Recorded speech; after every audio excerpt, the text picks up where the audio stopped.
Dia adalah penulis buku bestseller You Do You. Dia juga seorang podcaster 30 Days of Lunch yang podcastnya sudah banyak ditonton oleh orang.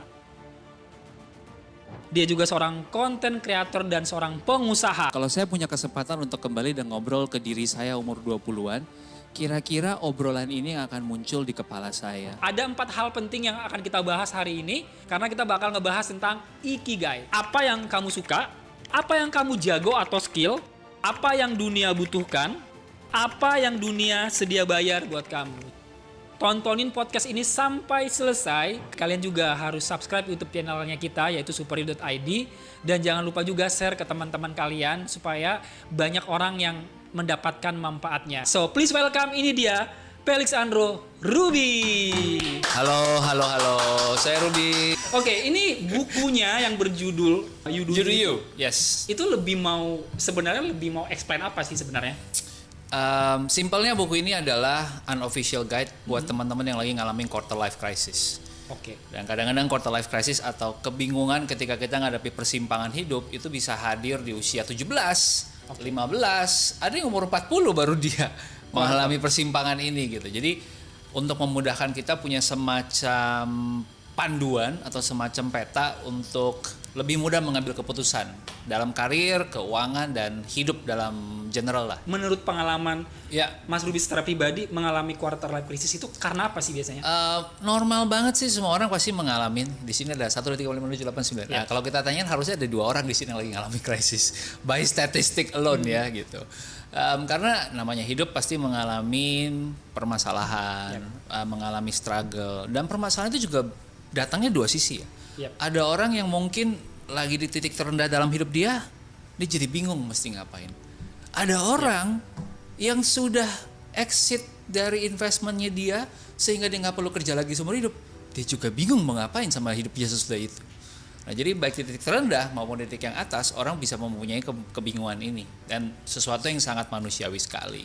Karir pada akhirnya menjadi salah satu yang mendominasi karena teman-teman yang di usia sekolah sampai kuliah dan 30-an pasti itu yang menjadi tujuan pertama dari mereka baca buku ini. Karena di usia-usia itu mereka dituntut untuk produktif, dituntut untuk bisa berkarya gitu.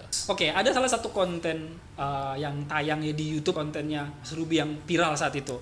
Boleh bagiin nggak kalau misalnya pertanyaannya nih, anggaplah anak-anak yang sekarang tuh usia 16-17 tahun lah tepatnya. Misalnya kalau saya punya kesempatan duduk ngobrol sama diri sendiri, kalau misalnya dari Mas Ruby secara pribadi di usia 17 tahun mau ngobrol apa sama diri sendiri? Saya akan ngobrolin hal yang kurang lebih sama seperti video itu. Jadi lengkapnya mungkin teman-teman bisa ditonton di sana, tapi singkatnya adalah yang pertama lebih aware tentang diri sendiri. Jadi seringkali kita tuh mencari jawaban-jawaban hidup dengan mencari keluar. Lihat sosmed, membandingkan diri kita sama orang lain. Dia sudah berhasil, dia udah bilang kerjaan itu, dia bisa ketemu passionnya dia, dia udah bikin bisnis, dia udah berhasil masuk titik-titik under titik-titik gitu kan. Tanpa ngambil waktu untuk ngobrol sama diri sendiri gitu. Satu, kekuatan kita apa sih? Ya kalau mau sedikit spiritual, Tuhan udah ngasih kita apa sih? Jangan-jangan emang kita dari engkong-engkongnya kita tuh kita semua punya darah suaranya bagus. Udah ada talenta itu, manfaatkan dong. Sayang kalau nggak dipakai, right? Nah, jarang kita jadinya di zaman sekarang kita jadi lebih jarang ngeliat ke dalam. Setelah ngeliat kekuatan kita, kelebihan-kelebihan kita, apa yang kita suka, yang kita mau kerjakan, apa yang kita passionate, kita juga harus mengakui kekurangan kita. Apa yang kita lemah, gitu. Supaya minimal kita bisa improve, supaya nggak menjadi penghambat dalam hidup. Dan yang kedua, orang yang akhirnya bisa melesat dalam hidup adalah orang yang bisa berdamai dengan kekurangan dia juga. Contoh, mungkin teman-teman di sini tahu stand up comedian, tahu dong, ya kan? Sebutlah satu stand up comedian yang tidak menertawakan kelemahan dia.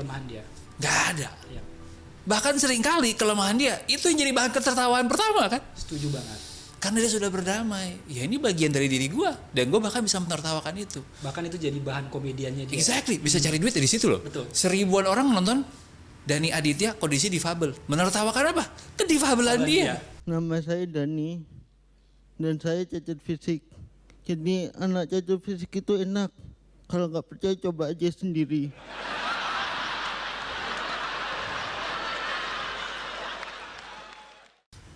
Sama kemarin kita ngundang Mongol Stress, Ya. dia juga menertawakan kehidupan dia yang susah. Kenapa itu menarik? Karena dalam case-nya mereka, ketika dia menjadi vulnerable untuk berani berdamai menceritakan kekurangan mereka, justru kekurangan itu yang ribuan, ratusan ribu, jutaan orang bisa relate. Yes. Karena semua orang pasti punya bagian yang mereka juga, aduh, gue sebenarnya ngerasa lemah di sini gitu kan. Nah, jadi menurut gue itu sih, ketika orang bisa duduk ngobrol sama diri mereka sendiri, ini loh kelebihan kekurangan gue, dan bisa berdamai dengan itu dan menggunakan itu untuk karir mereka, Potensi terbaiknya mereka. itu luar biasa sih. Tapi untuk dia mencari kedalamannya dari pengalaman Ya. kalau bisa pribadi ya. Misalnya contoh, Ya. dia punya bakat sekarang main bola, dia Ya. punya bakat menyanyi, dia Ya. punya bakat main basket. Jadi Ya. dia lihat teman dia ikut-ikutan. Gimana dia untuk bisa cari strength-nya dia? Iya, ada satu pepatah yang saya suka banget gitu. Misalnya gini deh, gue tanya Nix deh. Yap. Dulu zaman sekolah, angka yang paling bagus tuh kira-kira pelajaran apa? Pelajaran olahraga, Olahraga. Yang paling jelek? matematika. Matematika. Gue challenge sekarang. Waktu sekolah, yang dilesin jadinya apa? Matematika yang jelek yang harus dilesin supaya bagus? Atau olahraga lu dilesin supaya makin jago? Matematika dulu yang dilihat. Exactly. Artinya apa? Kita hidup di sebuah society yang menganggap kekurangan kita, ya, yang memang kita nggak bertalenta di sana, Yep. harus buru-buru diperbaiki dulu. Padahal harusnya, coba kalau dulu dikasih waktu dan duit yang sama untuk les olahraga lu supaya 2 kali, 3 kali, 4 kali lebih cepat, yang emang lu udah punya talentanya, Oke, berapa kali lipat lu akan lebih melesat.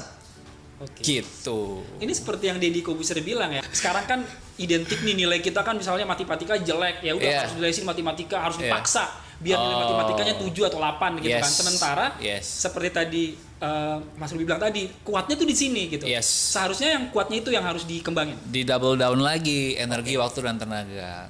Kekurangan kita perlu tahu dan tetap kita perlu improve, bukan diabaikan. Yes. Tapi kita nggak menaruh waktu, energi dan tenaga sebanyak itu. Cukup untuk supaya dia nggak jadi penghambat aja. Oke. Ya kalau misalkan ada orang yang nggak jago matematika, tapi sampai umur 50 dia nggak bisa ngitung, kan susah juga. Iya benar banget. Nanti ditipu orang terus nih Iya, soal karena ngitung-ngitung duit.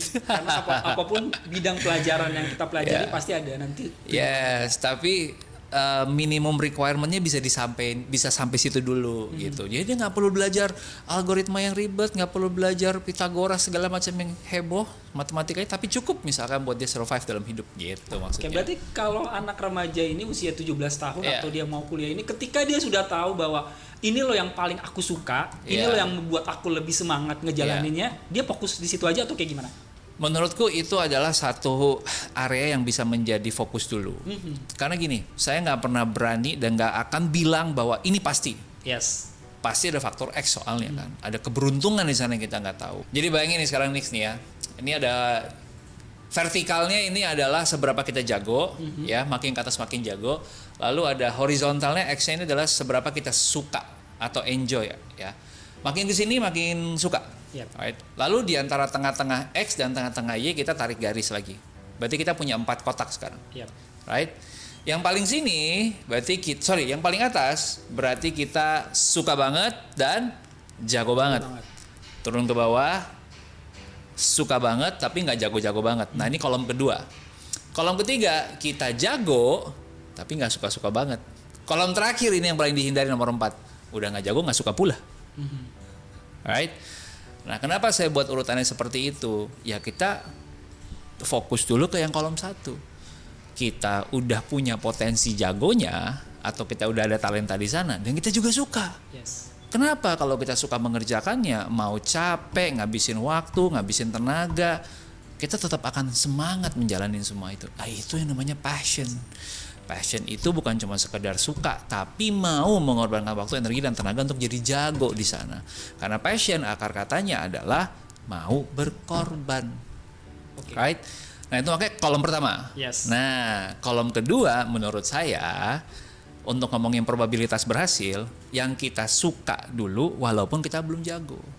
Kenapa? Sekali lagi, suka itu energinya luar biasa. Oke. Sehingga kita mau menghabiskan waktu lagi untuk nggak apa-apa deh, gue sekarang belum jago tapi gue mau melatih. Orang bilang kan 10.000 jam supaya jago. Right? Nah dia mau melatih 10.000 jamnya. Kalau sampai satu nggak ketemu, nggak ketemu suksesnya di situ, dua juga nggak ketemu suksesnya di situ, ya sudah ke yang ketiga. Oke. Kamu sudah jago, walaupun kamu belum suka-suka banget, jalanin dulu aja. Karena di situ pintunya udah lebih jelas kan. Pasti ada yang butuh kamu, apalagi kalau kamu udah jago, walaupun belum suka banget. Gitu. Oke, berarti ketika dia suka saja itu nggak cukup kalau dia nggak melatih skillnya dari jago ya. Tentunya dong. Untuk jadi jago atau punya skill itu butuh waktu, butuh Ya. proses yang panjang, bukan instan. Iya. Ya karena tadi ilustrasi 10.000 jam itu boleh jelasin? Iya, jadi 10.000 jam itu sebenarnya turunan ya dari bukunya Malcolm Gladwell. Ini dia bilang bahwa hasil riset dia dari berbagai profesi, dia ngelihat rata-rata orang untuk menjadi jago atau dalam hal ini menjadi master di bidangnya, itu dia membutuhkan waktu berlatih 10.000 jam. Tapi bukan sekedar 10.000 jam yang biasa saja. 10.000 jam yang disebut sebagai deliberate practice. Oke. Apa kriteria deliberate practice ini? Pertama, dia harus punya goal yang jelas. Skillnya itu misalkan harus bisa dipetain. Level 1 sampai level 10 tuh apa bedanya?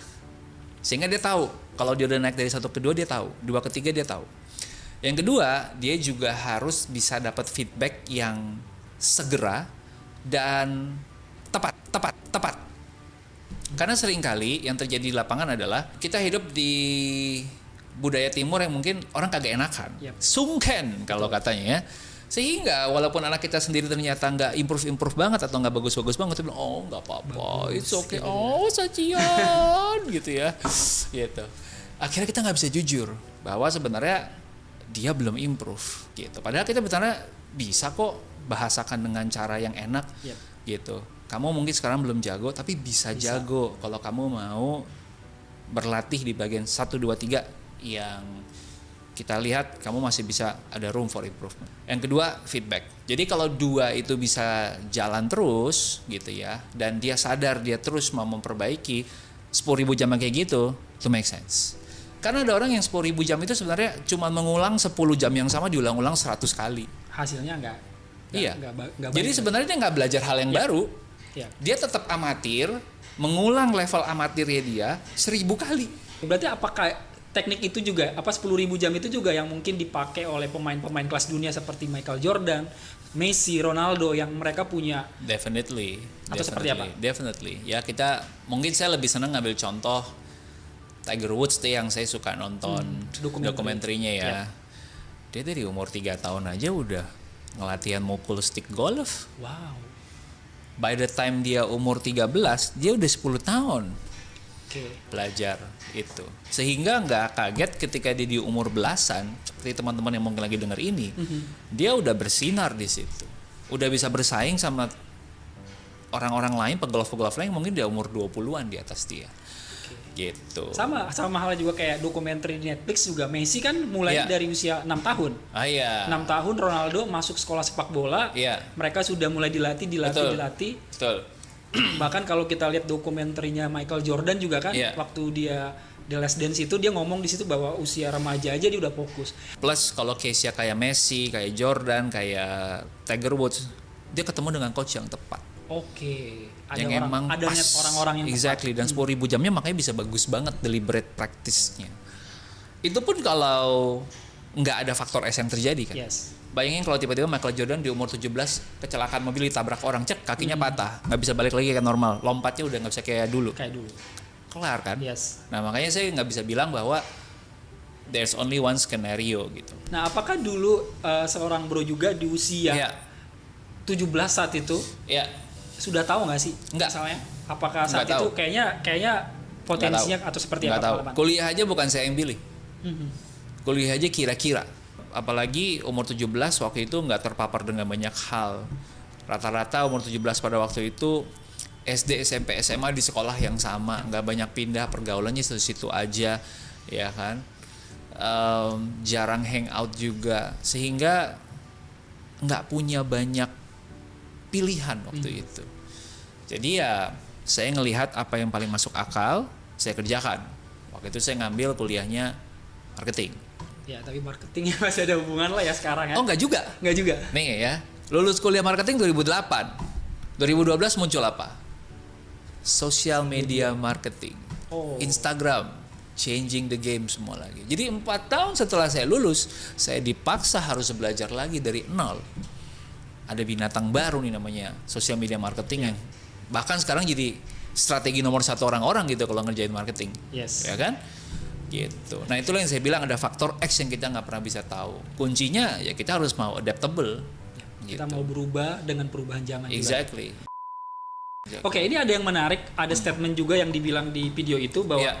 kalau kita mau menuai di usia Sekian. sekian, 30-an. ya kita harus menabur ya kan. Iya. Nah pertanyaannya adalah apa nih kalau bagi konteks remaja nih, Iya. jika dia mau nanti menuai di Iya. usia 22 atau 24 gitu, Iya. apa yang harus dilakukan sekarang sama anak-anak remaja ini? Iya. Menurutku yang paling pertama adalah ya back to the basic of meritokrasi. Gitu.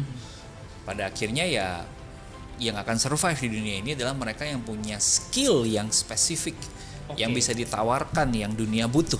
Nah di situ masuk ikigai makanya nih. Oke.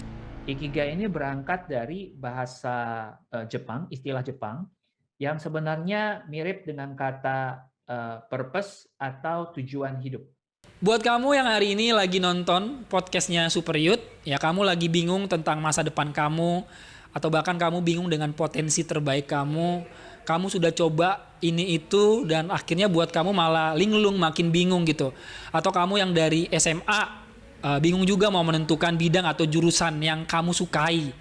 Nah ini waktu yang tepat kamu menghubungi nomor-nomor di bawah ini karena ada layanan doa dan konseling dari CBN yang secara khusus mau jadi sahabat kamu, yang mau berdoa buat kamu. Jadi jangan ragu, jangan sungkan, langsung aja kontak nomor di bawah ini ya. Karena kita mau jadi sahabat kamu, mau berdoa buat kamu. Karena kita percaya dengan kalian sharing, dengan kalian berbagi, itu bisa ngurangin beban yang kalian rasain.